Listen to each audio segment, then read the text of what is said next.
Bienvenue sur Bulle de Bonheur, le podcast pour prendre le temps d'être heureux. Je suis Raphaëlle Defoucault, chercheuse inconditionnelle de Bulle de Bonheur.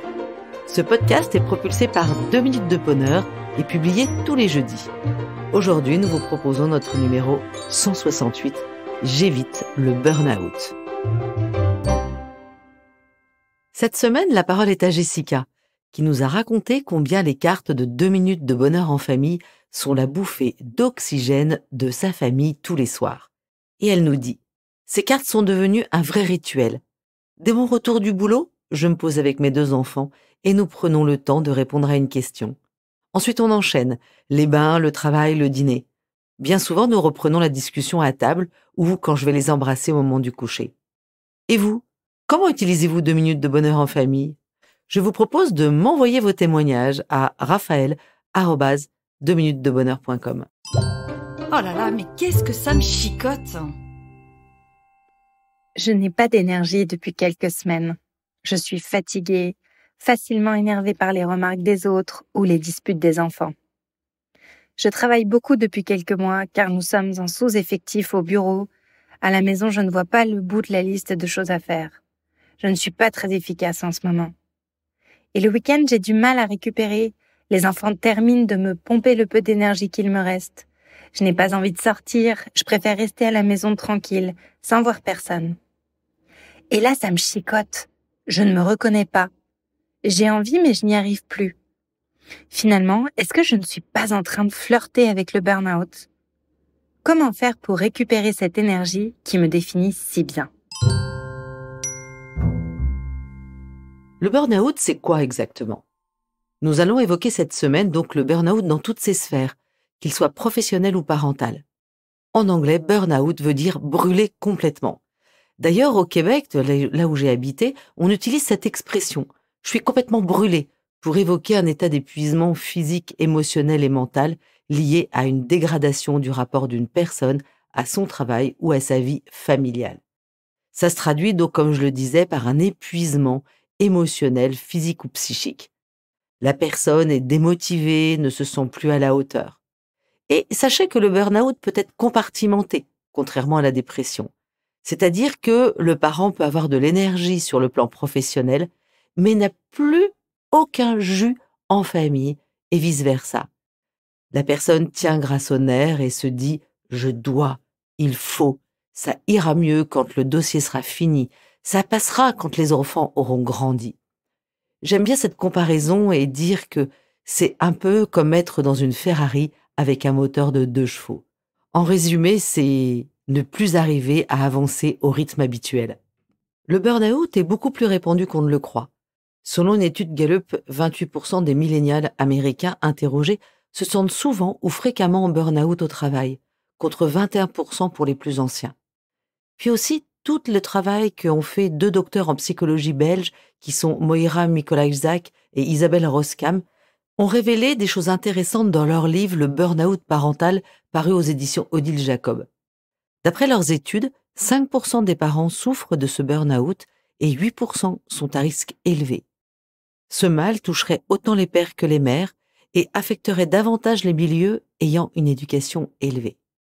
Si vous avez envie d'aller plus loin, vous pouvez aller sur le site du Centre du Burn-out où il y a des tests pour que vous puissiez mesurer votre niveau de stress. Mais quels sont les symptômes du burn-out ? Le burn-out survient souvent de manière assez progressive. L'un des principaux signes est la distanciation émotionnelle du parent vers son enfant ou alors un surinvestissement professionnel ou familial. La personne accorde moins d'attention à ses activités, à ses émotions. En famille, le parent en burn-out se concentre sur l'essentiel, comme un robot. Nourriture équilibrée, bain, prise de rendez-vous. Tout est très organisé, très précis. Le point commun de tous les burn-out est le souci de perfection. L'envie de tout faire tout seul. Les journées sont trop courtes, sans parler du sentiment de culpabilité de ne pas arriver à tout faire ni d'arriver à son idéal. Et c'est un espèce de ras-le-bol et un espèce d'épuisement prolongé. Et là, relativiser devient vraiment compliqué. Alors, concrètement, le matin, on se réveille fatigué même si on a bien dormi, ou alors les ruminations nocturnes empêchent de dormir. Tout semble une montagne à gravir.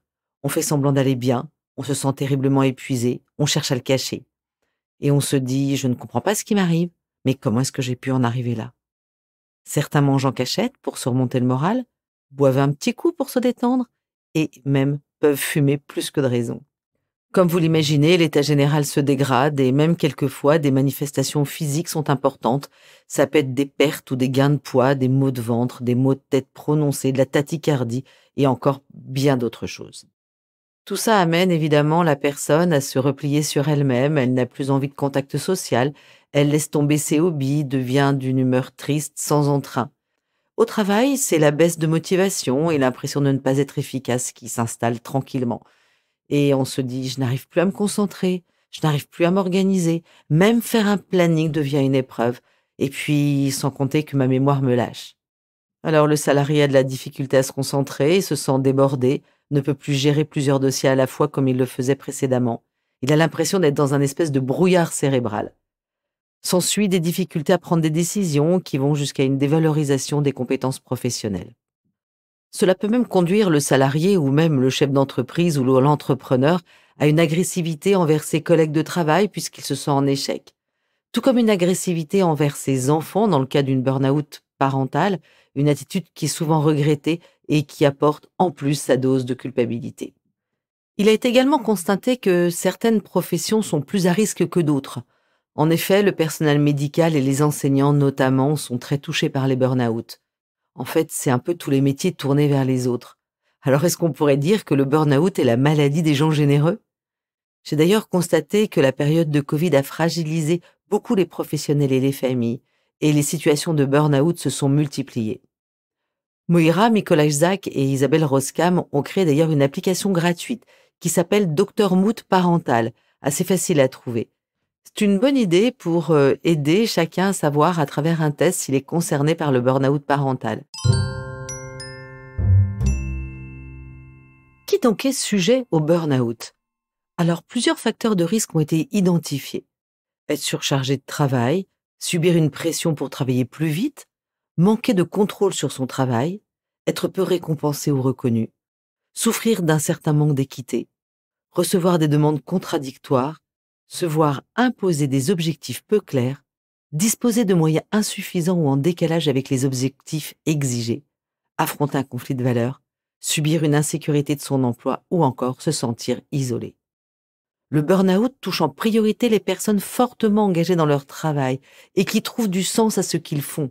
C'est identique pour le burn-out parental. Ce sont en général des parents qui sont très investis dans l'éducation de leurs enfants. Comme vous l'imaginez, ceux qui sont méthodiques, organisés, soignés, méticuleux, persévérants sont les meilleurs candidats au burn-out. Alors, comme nous venons de le voir, les candidats au burn-out sont généralement des battants qui se sentent indispensables. Et en fait, ils ignorent les signaux d'alerte. Ils ne prennent pas les menaces au sérieux. Et qu'est-ce qu'ils font? Ils vont redoubler d'efforts, travailler encore plus investir, sans s'accorder le moindre répit.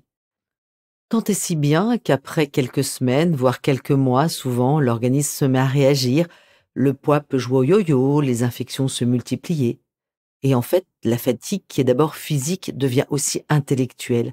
La concentration se fait plus difficile, la mémorisation aussi, d'où des frustrations, des angoisses, des sautes d'humeur qui font qu'on va redoubler, que ces personnes-là vont redoubler de travail, d'intensité, et toujours sans le moindre répit. Et ça se termine par un épuisement total qui devient émotionnel, physique et psychique. On va faire une petite digression un petit peu sur le burn-out quand il s'installe dans le couple. Le travail peut se transformer en intrus dans le couple, à partir du moment où le travail de chacun l'isole de l'autre, et enfin que le travail alimente une lutte de pouvoir entre les époux.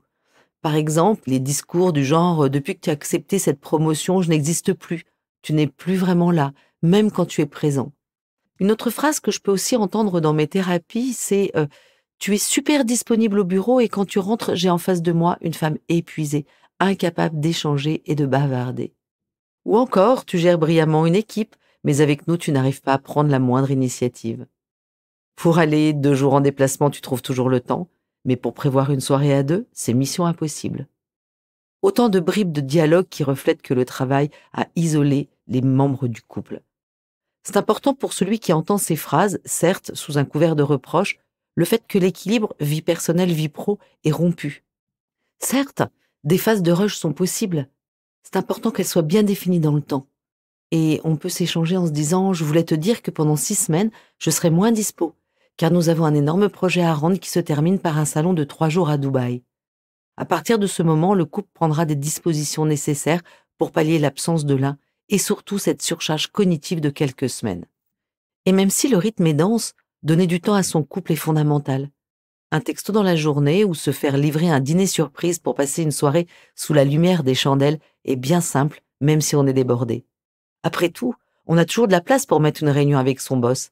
Alors passer un coup de fil pour commander un bon dîner, ça prend moins de temps et c'est tellement ressourçant pour le couple. Pensez à mettre de la fantaisie dans votre couple, c'est véritablement le terreau des couples heureux. Allez, je change de regard. Mais alors, comment sortir du burn-out? Alors la première chose, c'est effectivement ne pas prendre le problème à la légère. C'est prendre le temps de comprendre ce qui ne va pas, d'accepter la situation, de s'arrêter pour réfléchir, d'accueillir et de mettre des mots sur ce flot d'émotions. C'est aussi la simplicité de se tourner vers un professionnel, que ça soit un médecin du travail, un généraliste ou un psychologue pour se faire aider. Et concrètement, qu'est-ce que je peux changer dans ma vie de tous les jours? Alors, première idée, réduire les exigences pour limiter son épuisement.